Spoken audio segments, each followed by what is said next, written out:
এরকম একটা ইউনিক ঠাকুর কিন্তু এবছর বকুল বাগানে দেখতে পাবে। যে খড়ের বিশাল বড় স্ট্রাকচার, এই যে দেখো, এই যে মাটির স্ট্রাকচার রয়েছে একেবারে অনেকটা কিন্তু এরকম গেট দিয়ে এলোমেলো ভাবে অনেক স্ট্রাকচার তৈরি করা হয়েছে। এই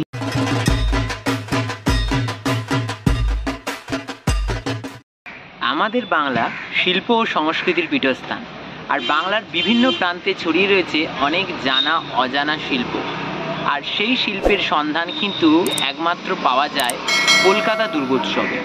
আর এই কলকাতা দুর্গোৎসবে এবছর উত্তরবঙ্গের রাজবংশীদের মালাকার প্রজাতির এক বিশেষ শিল্পকলা, বিশেষ চিত্রশিল্প মাসান, সেই মাসান উঠে আসতে চলেছে।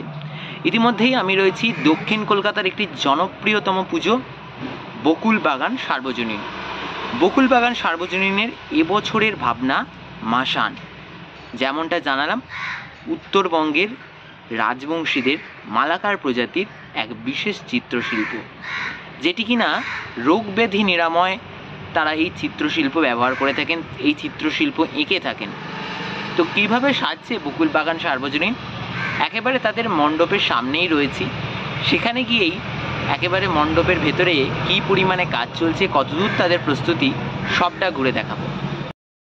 একেবারে বকুল বাগানের নির্মীয়মান মণ্ডপের সামনে রয়েছি, আর এখানে দেখতে পাচ্ছি এখানে কিন্তু বেত দিয়ে কাজ হয়েছে, আর ওপরের দিকটা কিন্তু প্রচুর সরু সরু বাঁশ দিয়ে এলোমেলোভাবে অনেক স্ট্রাকচার তৈরি করা হয়েছে। এই জায়গাটা কিন্তু দেখতে খুবই সুন্দর লাগছে এখন আপাতত। এবার এই হচ্ছে মূল মণ্ডপ, এর ভেতরে যাব, ভেতরে গিয়ে দেখাবো কি কাজ হয়েছে।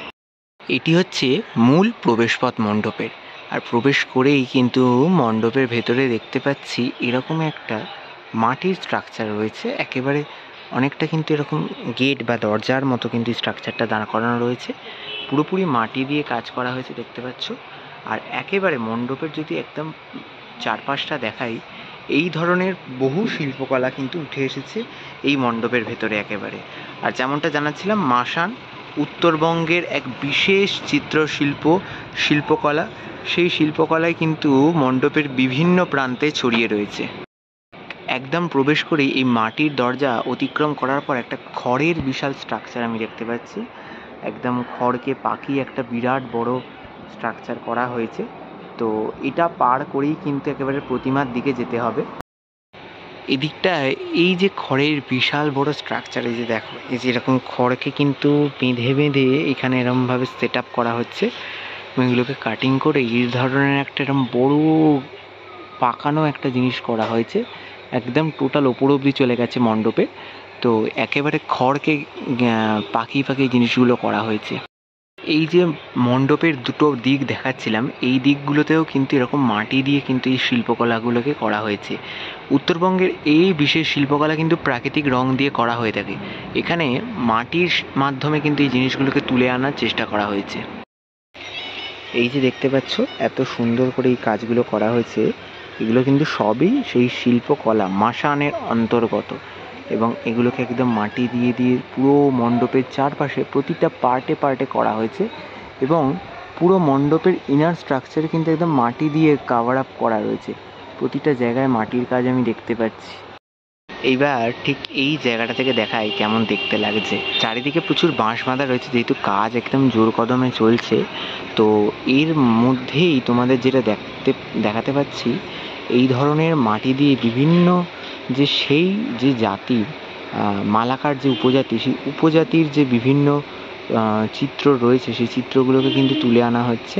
সেই চিত্রগুলোকে এইভাবে কিন্তু টোটাল মণ্ডপে ফুটিয়ে তোলা হচ্ছে। এবারে এই পার্টটা দেখাই, এই পার্টটাতেও কিন্তু যে সকল জায়গায় কিন্তু এই ধরনের শিল্পকলা এবং চিত্রপট দিয়ে কিন্তু একেবারে সেজে উঠেছে। এই জায়গাগুলোর কাজগুলো দেখো, এই জায়গাগুলোর কাজগুলো কিন্তু বিভিন্ন ঘোড়া থেকে শুরু করে পশু প্রাণী এবং তার সাথে মানুষের বিভিন্ন জীবনযাপন, সেই যে শিল্প মাসান তার মাধ্যমে তুলে আনার চেষ্টা করেছে বকুল বাগান। এখানে দেখো, এখানেও কিন্তু এরকম একটা ফ্রেমের মধ্যে এই চিত্রগুলোকে ফুটিয়ে তোলানো হচ্ছে, একেবারে মাটি দিয়ে কাজ করা হয়েছে যেমনটা জানাচ্ছিলাম। এবার দেখাই এবছরের প্রতিমা। বকুল বাগানের এবছরের প্রতিমাও কিন্তু এই মাসান যে শিল্পকলা তার সাথে মানানসইভাবেই তৈরি করা হয়েছে। মাসান শিল্পকলায় এক বিশেষ বৈশিষ্ট্যের সঙ্গে সমস্ত ছবি আঁকা হয়, সেই আদলেই কিন্তু মাকে এবং তার পুরো সংসারকে সাজানো হচ্ছে। সামনে থেকে একটু গিয়ে দেখাই। আমি যদি এখান দিয়ে একটু দেখাতে পাচ্ছি মায়ের সাথে এখানে কিন্তু যে লক্ষ্মী, সরস্বতী, কার্তিক প্রত্যেকে যারা রয়েছেন ঠিক সেই আদলেই সেজে উঠেছে, ঠিক যেভাবে মাসানের শিল্পকলাতে সেই সমস্ত মানুষদের, সেই সমস্ত দেবদেবীদের খুঁজে পাওয়া যায়। একেবারে মায়ের মুখ থেকে শুরু করে মায়ের যে সাজ, মায়ের আদল ঠিক সেই রকম। এখান থেকে দেখাচ্ছি, দেখো কতটা সুন্দর দেখতে লাগছে।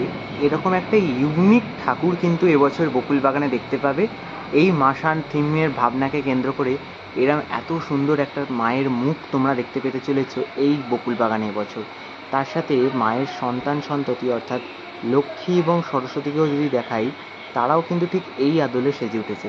তার সাথে পেছনের চালচিত্রটাও কিন্তু অসাধারণ দেখতে লাগছে।